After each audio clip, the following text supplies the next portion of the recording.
आपली सगळी वाया गेल्या हो. सिंधुदुर्गामध्ये किती केसेस ड्रग्ज ओव्हरडोस मध्ये, तरुण 21-22 वर्षाची पोरं मेली ड्रग्ज ओव्हरडोस मध्ये.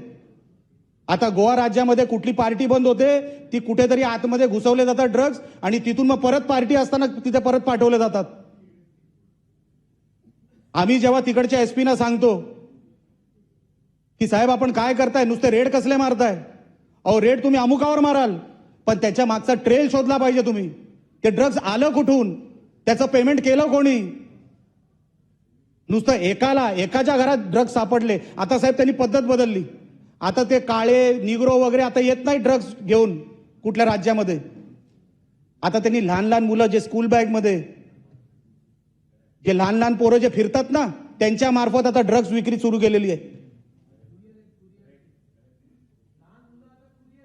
लहान मुलं आता याच्यामध्ये आलेली आहेत, या नेटमध्ये. आपण साहेब एका मुलाला पकडलं, त्याच्यामध्ये आपण ड्रग्ज शोधले आणि त्याच्यामध्ये ड्रग्ज सापडले, तर आपण त्या मुलावर केस करणार आहोत. करता त्याच्यानंतर काय, ते ड्रग्ज येतात कुठून.